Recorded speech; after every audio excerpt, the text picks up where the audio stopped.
Decryption Special is made possible through the continued support of viewers like you. Thank you. Special thanks to these Cryptic Creative Club members. Be sure to leave a rating, comment your thoughts down below, share the video, and of course subscribe so you don't miss out on all things cryptic. For those of you interested in joining Cryptic Creative Club, you can do so by becoming a channel member or by becoming a patron on Patreon. Tiers starting at $1 monthly. Enjoy the show.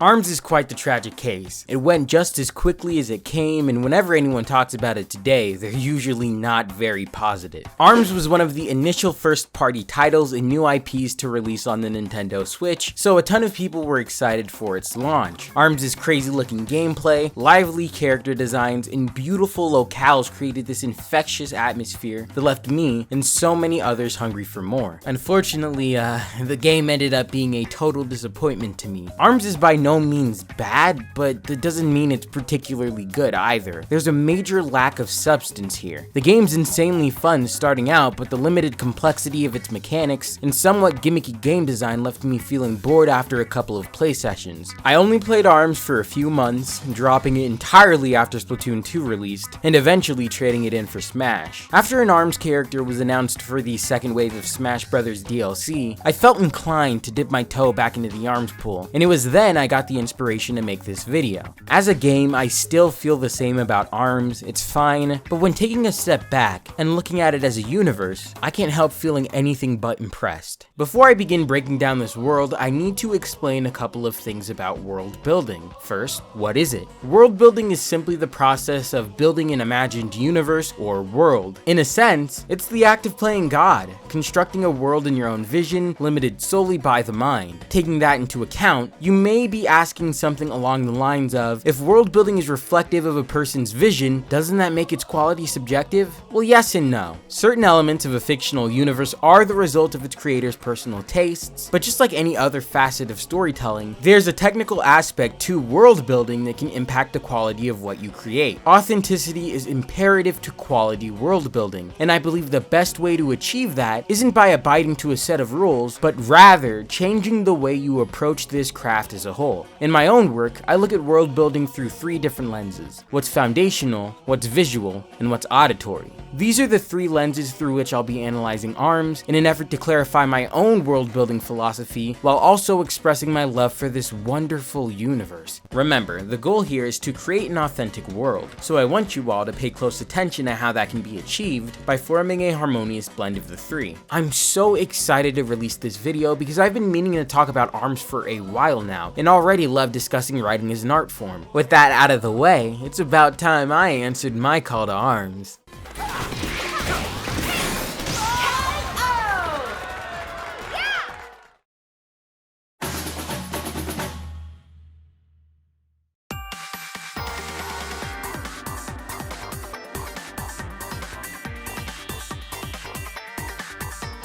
ARMS is a boxing game with extendable arms, and it's this concept that's the driving force behind this world. The origins of the ARMS phenomenon is shrouded in mystery, with genetics, mutation, and even extraterrestrial experimentation all being pegged as possible causes. The phenomenon can affect anything organic, so plants and animals, with the oldest recorded depiction of it dating back to a millennium and a half ago. Scientists, however, claim the earliest case of ARMS may have been around 3 times older. Due to the rarity of the trait, ARMS were seen as an oddity during ancient times, but in the present, 20% of the world's population have reported bearing the trait, which is now seen as a gift. The transformation typically occurs overnight, most commonly at the age of 10, with 74 being the oldest someone's received the gift. And while possible, being born with ARMS is very rare, as there's only a 1 in 100,000 chance of that happening. Alongside extendable arms, a black spiral, traveling counterclockwise from the pupil of the bear to their sclera manifests. ARMS bearers have to wear masks when using their ability, as doing so without can cause their arms to unravel or even change shape. The ARMS League, the organization responsible for holding ARMS matches, supplies such masks to its fighters and any civilian with the ability at absolutely no cost. Participating in the league is expected of most bearing the gift of ARMS, and taking down Max Brass, the commissioner and champion of the league, is an honor unlike any other. ARMS matches matches are held all over the world, bringing a fighter from the comfort of their own home into the unfamiliarity of their opponents.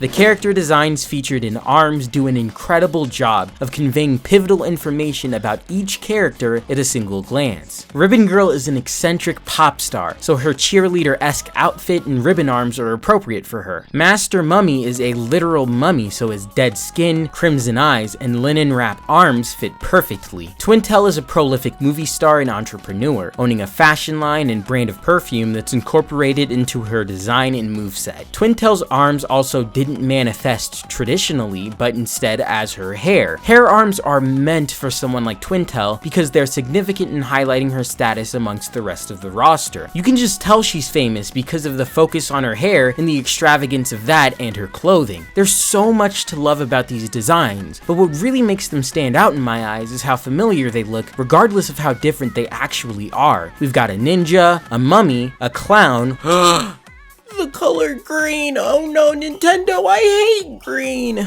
and robots, all included in the same game, and not a single character feels out of place. This is the result of a detail so small, I'm sure most of you missed it entirely: in-universe brands. Fun fact, the ARMS League was modeled after soccer in the World Cup, which is why there's such a heavy focus on stadiums and arenas, as well as the existence of those in-universe brands. Each fighter has their own sponsors that provide them with their arms, the weapons, and gear. Gear is custom tailored to fit the needs of each fighter, so it's reflective of that specific character while still relating to the league because of its branding. Lolopop wears clown shoes, but they're also athletic sneakers so she doesn't stand out. Master Mummy is an actual mummy and has no reason fitting in with the rest of this cast, yet he does, because of his branded gear. Remember how Twintel's an entrepreneur? Well, because of that, all of her gear is branded with her own logo, leaving only her arms to be sponsored. This branding acts as a common thread connecting the roster, while also leaving each character enough room to differentiate themselves from the rest. It's a great example of how the value of a design could be extended past the character into the world itself. Speaking of which, let's talk about world design. Just as you would with a character's design, aim to convey important information through how a location looks. Mechanica is a great example of how proper world and character designs can tell a single story. For example, I explained earlier how ARMS users have spiraled irises. Mechanica doesn't have these, nor does she wear a mask because she doesn't have arms. She's a second generation user, someone who possesses the gift of arms through unconventional means. Mechanica was only able to enter the league because of her mech, which was built from junk collected at her father's scrapyard workshop. When she was younger, Mechanica discovered a small TV there and used it to watch ARMS matches. She would become so invested in the league that TVs could be found nearly anywhere in the scrapyard, allowing her father's employees and anyone else to watch ARMS matches alongside her. Eventually, Mechanica attended a Grand Prix with her father where the two were able to take a photo with Max Brass. Mechanica recognized early on that without the gift of arms, it'd be impossible for her to join the league. So by reverse engineering different kinds of technology found in the yard, she was able to design and construct her mechanical suit. Her mech is representative of her intellect, talent, and in some cases her youthful personality, while her arena is symbolic of her origins and motivation. I opted to simply tell you all of this information, but if you pay close attention, you'd be able to figure all of this out by simply looking at the scrapyard. You'd begin to notice details like blueprints strewn across the floor, Ribbon Girl stickers haphazardly slapped all over, and a crane-like machine similar to the body of Mechanica's mech operating in the background. You can even find a prototype to her suit and the picture Mechanica took with her father and Max Brass underneath the elevated platform. Via Dulce is another location with strong visual storytelling. The arena is wedged wedged between Lollipops and Biff's respective candy and cookie shops, and it's implied there's a rivalry between the two bakeries because of their close proximity to one another. However, considering one of Lollipop's arms has Biff's mug slapped onto it, and the two have collaborated on a few circus performances, I've no doubt it's friendly. Then there's the mausoleum in Buster Beach. This is the third time I'm saying this, but Master Mummy is a literal mummy. A reanimated corpse in the mausoleum you're fighting in belongs to him. Upon his reanimation, Master Mummy only retained a single memory, that of his family, and he only entered the league because he believed it would be the best way for him to find them. For those of you wondering, yes, his plan works and Master Mummy reunites with his wife and son at the end of his Grand Prix. It's much harder to get a grasp on Mummy's character by simply looking at his stage, but taking the fact that this was once his resting place into account, I'd still consider it thematically significant. I think this is a really interesting detail because unlike most of the roster, Master Mummy didn't receive his arms while he was asleep, but when he was dead. That raises even more questions about the arms phenomenon, with the biggest being is that seemingly random overnight transformation actually the result of one's body meeting certain physiological conditions achieved through sleep or something of the kind. And I love how I can speculate on the arms phenomenon as Arms Labs does, because it really makes this seem like the ongoing scientific oddity it is in universe. Another thing I can give it though is that the mausoleum does explain a major aspect of Master Mummy's character, which is why and how he got linen wrap arms. Earlier, I explained the arms transformation itself, but didn't address how someone's arms come to be. In other words, why does someone get spring or ribbon arms? The running hypothesis is that arms are either important to a user, like Min Min's noodle arms, or are simply the product of whatever was around at the time, like a mummy wrapped in linen. Master Mummy isn't the only one this hypothesis is applicable to, as Ninjara's chain arms were probably the result of these two statues at the Ninja College. There are only two characters in the entire game that are somewhat anomalous to this hypothesis: Kid Cobra and Twintel. I mentioned before how there's a 1 in 100,000 chance a person could be born with the gift of arms, and Kid Cobra is one such person. His status as a congenital arms bearer, on top of being heterochromatic, makes Kid Cobra quite the irregularity, and in a society where the former trait is often romanticized and heavily valued, that could lead to tons of unwanted attention. As such, Kid Cobra is the only fighter who wears a mask which covers his entire face, hiding his true identity. This guy could be any color under the scorching hot sun and we'd have no idea. It's great a congenital arms bearer was included in the game's roster, as that gives the idea real weight, making it seem like more than just a concept. Twintel is unique because of where her arms manifested, not necessarily how. She is the only documented case of someone having their hair function as arms, and as such, she is another major target for examination by Arms Labs, refusing all requests to do so. The organization would deny Twintel's possession of arms outright if she didn't have spiraled irises like all other first generation users. Another hypothesis is that the irises of arms users spiral because the ability is indirectly controlled through the eyes, which played a major role in the development of the arms dampening masks. This is simply a hypothesis, so there's no telling if that's actually the case, but considering the masks work, it's safe to assume Arms Labs had the right idea. That's also probably the reason why Headlock's initial chest plate design was scrapped and it was instead turned into a helmet. Anyway, I was supposed to talk about Buster Beach next, so let's get to that. Bite and Bark's backstory is much more lighthearted than Mummy's, which fits the energetic and carefree nature of Buster Beach. Bite and Bark were a beach patrolling police duo who joined the league to get away from the stagnation of beach patrolling and back into the heat of the action. The duo showed up to their fighter inspection as one unit, eventually being found out to be a pair but still allowed participation due to their popularity. As stated in their Grand Prix introduction, Bite and Bark aren't inherently special. You can actually find robots of Bite's model posted in lifeguard chairs as well as on wooden crates in the arena's background, and apparently Bark only serves to locate visitors' lost items. But that's fine, because it's their friendship that propels them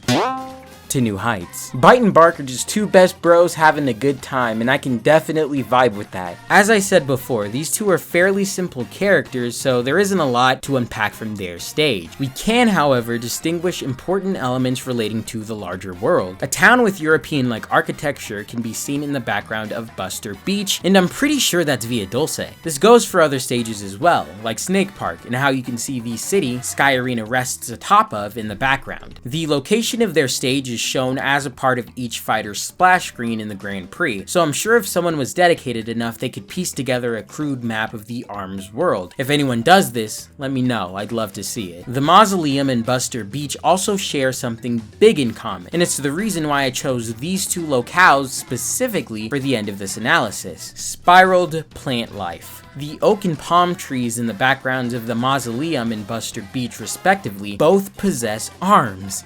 Is that not crazy? This is another instance of a foundational concept having a clear effect on the design of this world, and it does wonders in making the ARMS phenomenon seem truly integral to the inner workings of ARMS. There's so much more about this universe I want to discuss, but I feel like I've provided more than enough information to clearly make my point. The progression of this video so far was very web-like, as I would begin discussing one aspect of this world and then seamlessly transition into tackling another. I did this intentionally, and it's because a properly constructed world should feel interconnected. It should feel like a web, with each individual character and location acting as strands of silk interwoven with those foundational concepts, forming a web that is your created world or universe. I mean, think about it. Whenever I would talk about a character's design or location, there was always something tying it back to ARMS' foundation. That's why I could hop from one topic to the next without it feeling jarring. Everything was related to one another, so it never felt as though I was going off topic. The fact that I could very well go on for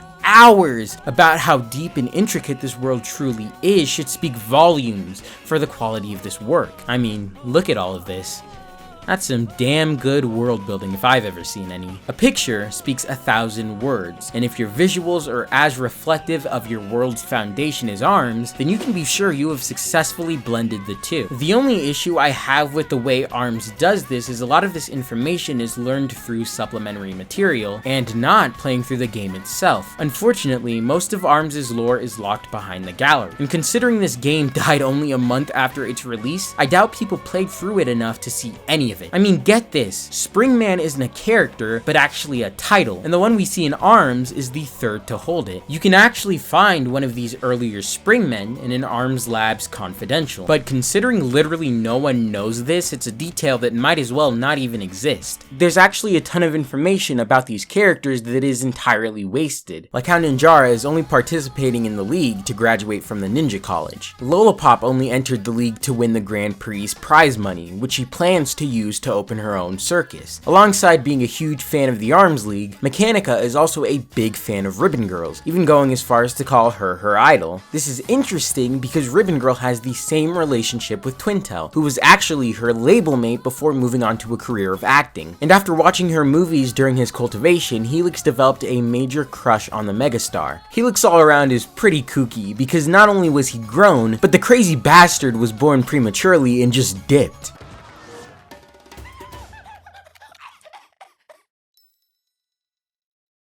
Dr. Coil overall is disappointed by Helix, as she assumed he'd be a more impressive fighter, but it's all good, since he provided her with tons of data she implemented into Springtron's design. The only noteworthy detail relating to Springtron is that he was constructed using blueprints Dr. Coil discovered and stole from Mechanica when she was looking for weaknesses in the latter's mech design. Since we're already on the topic, let's talk about Dr. Coil. Dr. Coil's motivation for joining the League was to prove herself as the best ARMS fighter in history, a goal that was probably the result of her failed relationship with Max Brass. While it hasn't been explicitly stated, the two were most likely involved with one another on an intimate level, and their drifting apart was probably the result of Max Brass. The conflict between these two is bad enough, but an even larger dilemma is presented when you consider Coil and Brass are the heads of ARMS Labs and the ARMS League respectively. Originally, these two organizations were one, the ARMS Ministry, and only split after the creation of the ARMS dampening masks allowed for the ARMS sport to fully take off. The labs make the scientific advancements that allow humanity to acclimate to the ARMS phenomenon, which the League funds. It'd be unacceptable if the leaders of these two organizations were at war, because if one goes down, it's most likely taking the other with it, leading to the downfall of ARMS' society. I don't understand why details as interesting as these weren't made more accessible in the actual game. Visual world building is important, but it's crucial to understand when to simply tell information as opposed to showing. I think ARMS does a lot of showing, and this leads to it feeling very shallow. Considering ARMS is a game inspired by real-life sports, I think an interview mechanic of some kind would be right at home in a sequel. Maybe Biff could conduct these interviews, and the player can choose which questions to ask in order to learn more about the fighters and where they come from. To summarize, visual world building should always reflect foundational elements of your world, but it's also important to know how much of that should be shown as opposed to told. Only then will your efforts result in a world that not only feels authentic, but is also well telegraphed.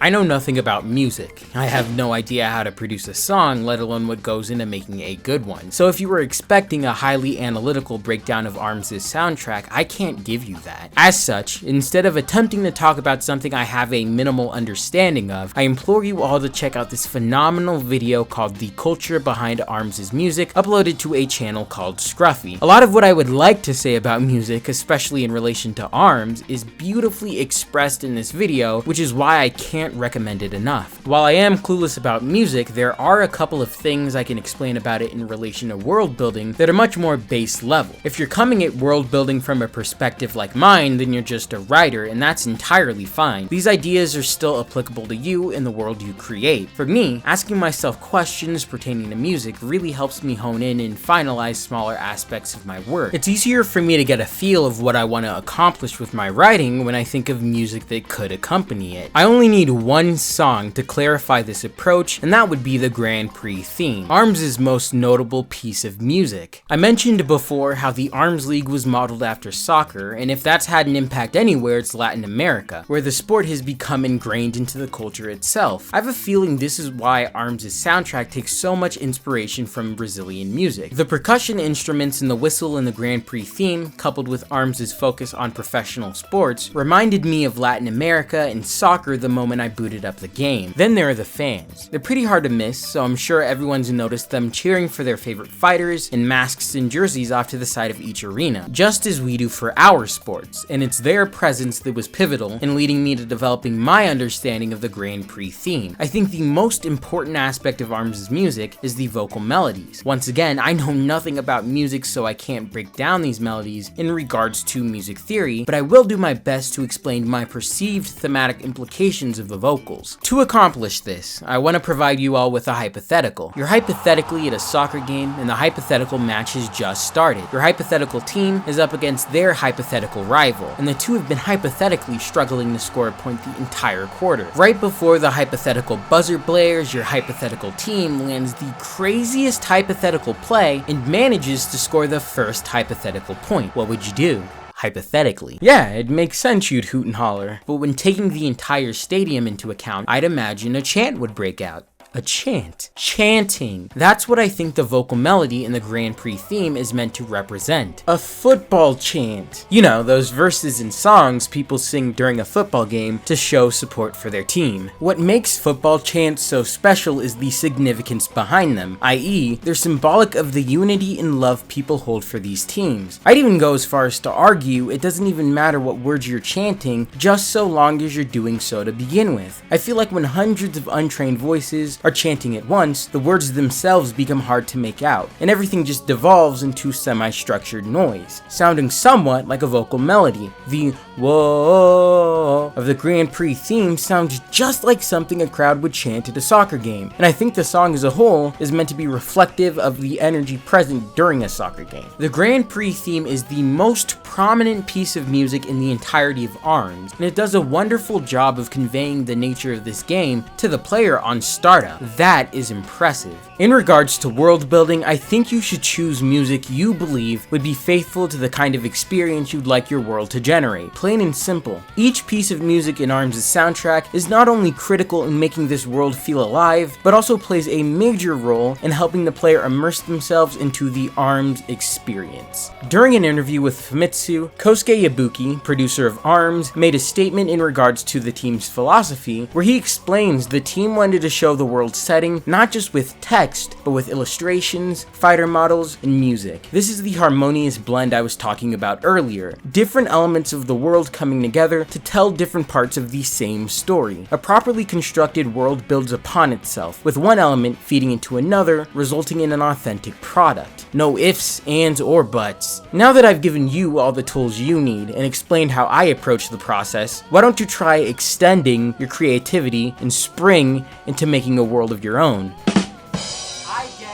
Remember, this video isn't some end-all be-all on world building, but should instead be used as a reference to help you with your own process. It's fine if you don't have all the details ironed out, or are unsure how to go about handling a certain element, because what's important is having a clear vision of what you want to be accomplished. After that, it's just a matter of finding your stride. As for ARMS as a game and franchise, I desperately hope we get a sequel. This is too good of an idea to let die, and I want to see it reach its fullest potential before the series is cancelled altogether. I have a ton of ideas for how Nintendo could blow an ARMS sequel out of the water, but this video is already pretty long and I want to move on to other things for the moment. All I'll say is Smash has provided Nintendo with another opportunity to get ARMS back into the public eye, so make the best of it. Don't let this wonderful world go to waste.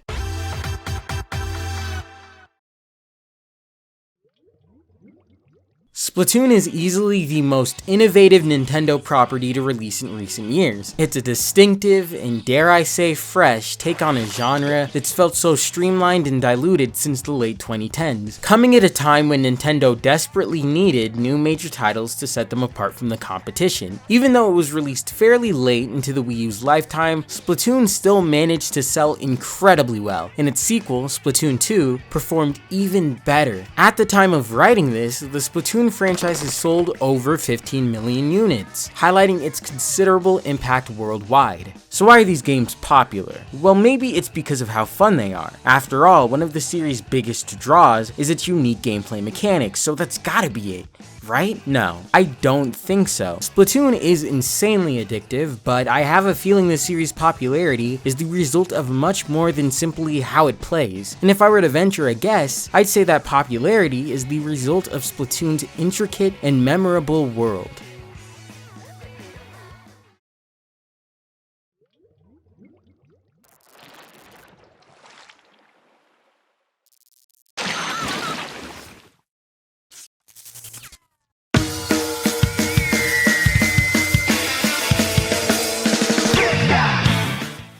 The biggest issue we're presented with when discussing this topic in regards to Splatoon is that similarly to ARMS, while its world is remarkable, its stories are not. But Mono, didn't you say in the ARMS episode that a word should tell just as much of a story as the narrative itself? Obviously, you didn't say exactly right. I'm just paraphrasing. Post comment and dislike. I swear to God, I'm so sick of this shit. Thanks for sharing with the class, Jeremy. I did say that. However, it's important to note that while proper world building is good storytelling is not proper world building. I consider world building a foundational tool to make my stories feel organic. What can result from that foundation may be a point of contention, but world building is still only a precursor to a story itself. Therefore, regardless of how remarkable Splatoon's world building is, it cannot compensate for the absence of a decent narrative. I didn't get a chance to play the original Splatoon because my Wii U gamepad broke. More specifically, its NFC reader malfunctioned, so I couldn't play any game with amiibo functionality. As a result, all I could do was watch Let's Plays of the game, so that was how I first experienced its single player mode. And from what I've watched, it doesn't look like anything special. The mode primarily serves as a kind of glorified tutorial, allowing the player to acclimate to the game's mechanics, while also providing them with strategies and semi-practical experience they could apply to its online multiplayer. The same could be said for the sequel's single-player mode. It also provides the player with tons of opportunities to test out the game's mechanics, and while the story is slightly more ambitious, it really only acts as fan service. I'm not saying that's a bad thing, but it definitely leaves a lot to be desired. Splatoon is a franchise centered around its online ecosystem, so it makes sense a single-player narrative wasn't given much of a focus in either installment. After all, I wouldn't be as invested in Splatoon 2 as I am now if its online experience wasn't so rich and fulfilling. Splatoon 2 was nearly perfect. I had a set group of friends to play with, and Nintendo was consistently rolling out updates dedicated to balancing as well as adding new content to the game, but it wasn't quite there yet. Something was still missing. It really upset me how a game series that had excelled in literally every other aspect of its design was suffering so severely with its narratives. I thought it was a shame Splatoon's phenomenal foundation was going to waste, and I wanted Nintendo to shift their focus towards crafting a solid Splatoon 2 single-player experience as opposed to building upon the already phenomenal online one. Luckily, on March 8th of 2018, my hopes, and those of many others, were finally fulfilled.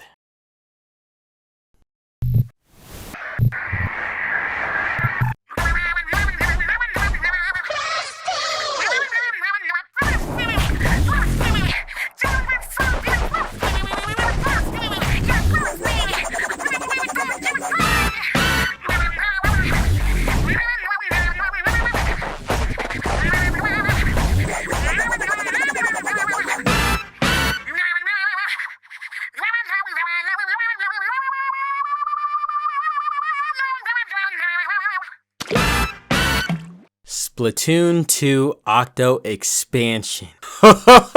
Splatoon 2 Octo Expansion. Splatoon 2 Octo Expansion is the best DLC I've ever played. Stop singing and get on with the fucking video. Alright, jeez. Sorry. I'm not the biggest fan of DLC because I feel like it rarely ever enhances or expands upon the base experience. Octo Expansion is an instance where that isn't the case, and the additional content is so good, it becomes a requirement you'd buy it alongside the base game. Obviously, Octo Expansion centers around an Octoling, which is the rival faction of Inklings and the primary antagonists of the first two single-player modes. Players have been clamoring for the dev team to dive deeper into the group's history, as well as allow for us to play as Octolings since the first game, so it's only fitting they were chosen as the subject of the Splatoon series' first major DLC. Before we begin, I want to preface this section by saying this isn't a full review of Octo Expansion, as our focus is only on its story. After all, this is a video about world building, not game design. Splatoon 2 Octo Expansion opens with the player awakening to a boisterous Captain Cuttlefish. The captain is raring and ready for a fight, but stops when he notices you're unarmed. He explains that you are engaged in an intense battle with him and his protege, Agent 3, in Octo Valley before you were all suddenly attacked and the two of you dumped into this strange facility. When Cuttlefish asks for your name, you both discover you've lost your memories and call a truce to prioritize escaping wherever it is you've ended up. After traversing further into the facility, you both arrive at a subway platform populated by a lone telephone, who gives you the designation of Applicant 10,008, which Cuttlefish shortens to Agent 8. The telephone informs you you're in a deep underground research facility called the Deep Sea Metro, and then gifts you with a CQ80 device and a CQ card, both essential for your time there. Not long after, that aforementioned metro train pulls into the station, and 8 and Cuttlefish board it to meet the conductor, CQ Cumber, who expands upon the telephone's brief exposition. Apparently, your only way out of the Deep Sea Metro is to brave the various test chambers connected by its subway lines in search of 4 quote-unquote things that will grant you passage into the promised land. After clearing the first line, 8 and Cuttlefish establish contact with Pearl and Marina, who stumbled upon 3's communication device after it was lost in the ambush. The duo offers to help them reach the surface, and with the team fully assembled, Agent 8 conquers every test chamber and gathers all 4 things, which they bring back to the telephone on the initial platform. The phone assembles what is presumed to be a door to the promised land, but Pearl and Marina notice 8 and Cuttlefish are actually stepping into an oversized blender. Marina initiates a distress signal from 8's CQ80, alerting Agent 3 to their position and allowing them to prevent 8 and Cuttlefish's demise. 3's rescue opens up the upper regions of the facility, which 8 navigates to reach the surface and find Pearl and Marina eagerly awaiting their arrival. However, just as the day seems won, the facility emerges from the the sea's salty depths to reveal a giant human statue piloted by the telephone, who is actually Commander Tartar. Tartar is a sentient AI developed by a brilliant scientist 12,000 years ago for the sole purpose of passing on humanity's vast array of knowledge. After observing the development of Inklings and Octolings, however, Tartar deemed them to be unworthy of that knowledge, and concluded bringing upon another mass extinction to start anew was the only solution. Banding together one final time, Agent 8 and their team successfully prevent the destruction of Inkopolis and the extinction of all life on Earth. When it comes to its story and building upon the world of Splatoon, Octo expansion does not pull its punches. As such, there's a lot of information here for us to break down. The biggest reason I wanted to make this video in the first place was because of the game's setting and premise. I think they're both really cool. Taking a step back and looking at the series as a whole, I've come to realize that Splatoon is a giant commentary on civilization, not necessarily human, but the nature of sophisticated societies as a whole. Inkopolis itself seems to be modeled after major metropolitan areas, with Inkopolis Plaza bearing a striking resemblance to Shibuya Crossing in Tokyo and Inkopolis Square to Times Square in New York City. These areas are both major centers of commerce and entertainment, which is clearly reflected in their Splatoon counterparts, leading me to believe Splatoon's societal commentary has a specific focus on exploring the complexities of capitalism. I mean, this is a series where buying trendy clothing from reputable brands is a significant part of the metagame, clothing of which advertisements for, among other products, are plastered all over.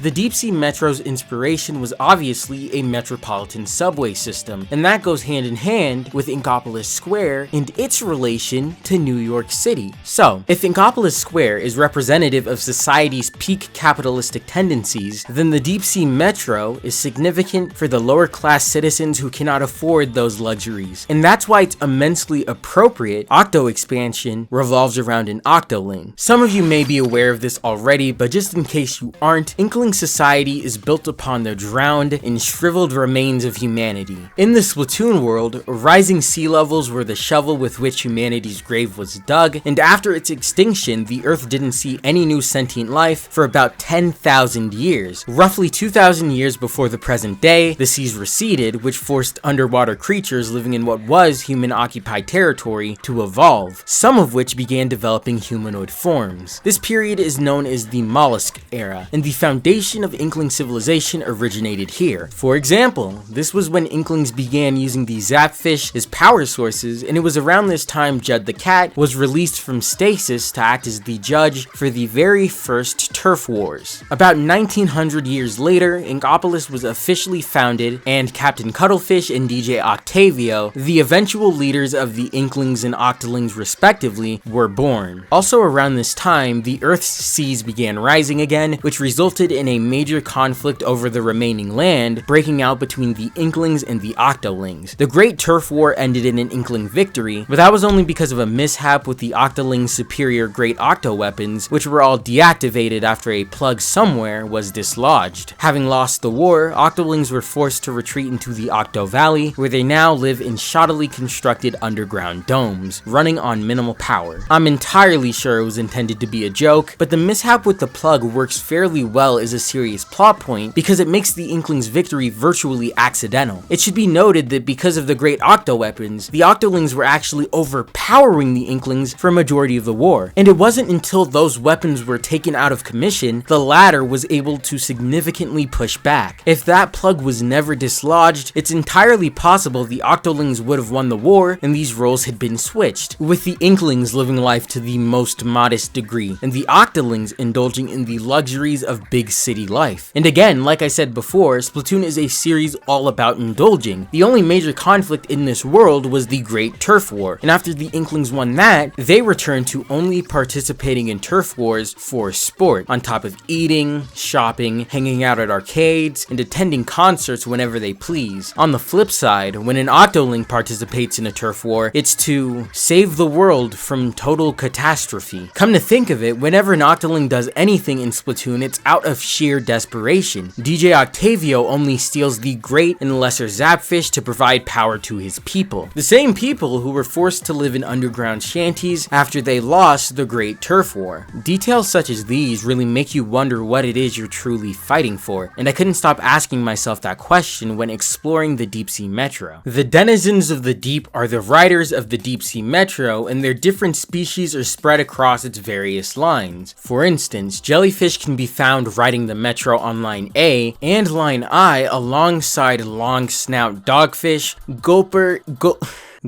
eels, I can't fucking say that.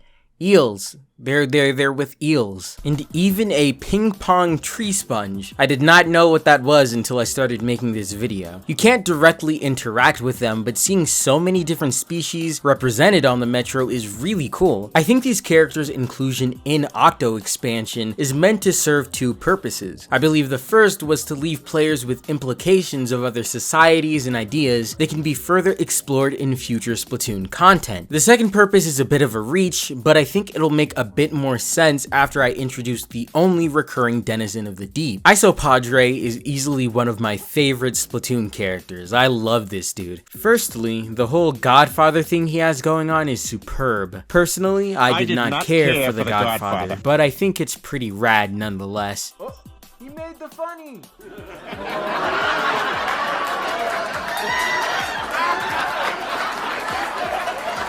Agent 8 meets Isopadre upon first returning to the Metro with a completed set of mem cakes. Padre offers to exchange equipment with 8 in order to see completed sets, and once they show him all of their available mem cakes, Isopadre simply cycles through a set of lines about life and the Metro. Isopadre's dialogue is among some of the best writing the series has to offer, and I can think of 4 of his lines in particular that stand out. When you see beauty in what's broken or run down, then the whole world will be art. Whether a thing is trash or treasure, well, that depends on if you see it with love. Don't turn your back on what's shabby, and don't embrace a thing because it's clean. And finally, this train glides through the dark of the sea floor. You might be the headlight we need. These lines in particular stand out to me because they're reflective of the ideologies typically seen within disadvantaged communities like Octo Valley and the Deep Sea Metro. Make the most of what you have and pray things get better in the future. If not us, the next generation will bring upon the true change we all desperately hope for. Agent 8 is the most capable test subject the Metro has ever seen, so I'm sure when Padre tells them they may be the headlight they need, he's referring to them finally being able to reach the promised land. The aforementioned second purpose of the denizens of the deep was to give the player an idea of how poorly the other shoe fits. While we're living it up in Ingopolis, Octolings, Octarians, and the denizens are continuously risking their lives for the chance at a better way of life. Everything I've discussed up until this point I consider to be Octo Expansion's foundation, and as I discussed in the ARMS episode, remnants of this foundation are reflected in Octo Expansion's visual and auditory design. Octo Expansion's graphic and sound design is Splatoon's take on Vaporwave, an aesthetic derivative of art and music from the 80s and 90s. The style is rooted in taking the old and outdated, then transforming it into something entirely unique. Remember, don't turn your back on what's shabby.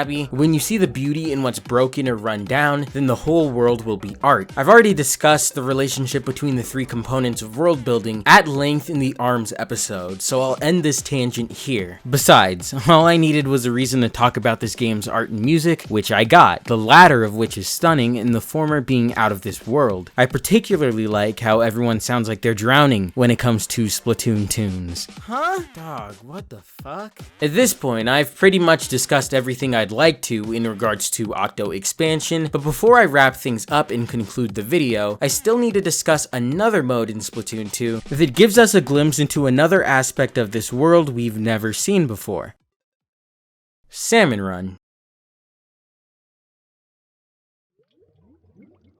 Salmon Run debuted as an alternate game mode in Splatoon 2. It's a 4-player cooperative PvE experience similar to the Zombies campaign of the Call of Duty series, where players are pitted against hordes of enemies that increase in difficulty as rounds progress. Whereas there aren't any round caps in Zombies, Salmon Runs are only composed of 3 and rotate between 5 maps. During those 3 rounds, players are tasked with harvesting eggs from a zombie-like race of fish creatures called salmonids. Salmonids are diverse in their appearance, with the most common variation being that of a chum. Alongside small fry, quahog, and snatchers, chum are categorized as lesser salmonids, so basically they're mooks. What you and your crew really need to be wary of are the boss salmonids, bigger and tougher fish that carry the precious eggs you're after. Another key element separating Salmon Run from Zombies is its in-universe significance. When you and your friends go on Salmon Runs, you're working, not playing through events unfolding in a standalone timeline or universe or whatever the hell's going on. I don't know, I don't have time to waste playing Call of fucking Duty. All salmonid related work is outsourced through Grizzco Industries, a company run by Mr. Grizz, an unknown entity represented only by a golden statue of a grizzly bear. Not much is known about the Big G besides his apparent infatuation with the golden eggs. I think the best place to start with this breakdown would be at the core of the mode itself, the golden salmon eggs. I explained prior how DJ Octavio's motivation for stealing the zapfish was to provide his people with power, which should be an indicator of the scarcity of renewable energy in the Splatoon world. If that's the case, you may be asking yourself how Inkopolis is always powered, but remember, this city is built upon an economic system similar to capitalism. So, if there are companies dedicated to manufacturing clothes, weapons, and even handling currency, is it too much of a far cry to assume there are also some who deal in electricity? Grizzco might be one such company, and I think the eggs we harvest during Salmon Runs are used as fuel to generate the electricity Mr. Grizz sells to Inkopolis and possibly the Octarians in Octo Valley. In regards to Inkopolis, the zapfish are the city's primary source of power, and while it's possible for the Inklings to have stored some of the creature's energy away as a contingency, I think it's totally irresponsible to have running on fumes as the backup plan for supplying power to a major metropolitan area. In regards to Octo Valley, while it is minimal, the Octarians still do have access to electricity, and if DJ Octavio is stealing the zapfish to gain access to more power, they're clearly not the source of what tiny energy the Octarians already have. Therefore, that power must be coming from somewhere or something else. Grizzco and the golden salmon eggs. I mean, get this. It's kind of on the nose, but when you take a closer look at the eggs, the golden skeletons of salmonid embryos can be seen floating inside, which reminds me of the fossil fuels we burn for our own energy. Another possibility is that the salmon eggs are harvested with the intention of being eaten. Taking into account both the terrible conditions of where you work and what you're tasked to do, there's a major possibility Salmon Run was modeled after the whaling industry. There are a ton of reasons why whaling is terrible, but one point in particular I'd like to hone in on is that whales are fairly intelligent animals. For example, the amount of nuanced behavior recorded for these animals have led us to believe whales are developed enough to pass down information to their young, resulting in a very basic form of culture. In addition, these creatures are somewhat altruistic and have been documented on many occasions putting themselves in harm's way to protect prey from the danger of predators. As a result, I believe the relationship between whale and human to be very similar to that of salmonids and inklings. In the chat room logs of Octo Expansion, Pearl refers to the salmonid as the quote-unquote enemy, insinuating there might be some kind of prominent narrative or propaganda against the nids in Inkopolis. I find this very interesting because the memcakes representing salmonids tell an entirely different story, with most entries detailing how the salmonid view the inklings and octolings as invaders encroaching on their territory to steal their young. A few entries in particular stand out, with one reading, "You overwhelm with crowds and throngs. At every turn you writhe and churn. Why can't we simply get along?" Another entry reads, "Where love could blossom, spite congeals. Faced with these thieves, I aim and heave a cluster bomb right in the feels." If the salmonids are developed enough to construct weapons, regardless of how rudimentary, and implement battle plans and formations to combat Grizzco employees, then they're clearly developed enough to possess some level of sentience. Regardless of this fact, Grizzco still sends employees into salmonid populated territory to basically slaughter and pillage. When humans hunt whales, it's usually for their meat or blubber, which can be be eaten or broken down into oil that can be burned as a weak energy source, respectively. Whales are either hunted for food or were at some point hunted for energy, just as I postulate the salmonid are. That comparison prompted me to take a closer look at the rest of Salmon Run, specifically its maps, and what I found was interesting to say the least. Salmon Run's locales are pretty diverse, ranging from nondescript structures to a marooned ship and even a crashed space shuttle. However, our focus here isn't on the locations themselves, but rather what's going on in the background. Salmon runs occur off the coast of irrigated waters, so there's a ton of H2O-age going on in the peripheral. I mean, seriously, that's a lot of fucking water. And in that water, there are buoys bearing a striking resemblance to stovetop burners with food skewered into their tops. The buoys are the most distinct, but a lot of the design elements of these locations resemble kitchenware or are food related. Whether it's for food or as energy, I think it's very clear Grizzco is harvesting golden eggs as some form of sustenance. Speaking of sustenance, let's pedal back and talk about the apex predator of the salmonids, Mr. Grizz. As I said before, Mr. Grizz is a faceless entity represented by a golden statue of a grizzly bear. He's also greedy for golden eggs and typically only speaks in numbers. Big G being represented by a grizzly is already fitting because they're a natural predator of salmon, but after shifting my focus to his obsession with the golden eggs and tendency to only talk business, that statue took upon a whole nother meaning. It's typical to find statues of bulls and bears in front of stock exchange buildings, and the reason for this is because bear and bull are both terms relating to the stock market. The terms' actual meanings aren't as relevant as their simple relation to the market, as I'm sure Nintendo only chose the bear over the bull because of its relation to salmon. The stock market is an integral facet of capitalism and of New York because of the New York Stock Exchange, so I don't believe a commentary on the economic system would be complete without it. Grizz is most likely meant to be significant of that, at least somewhat, if not entirely.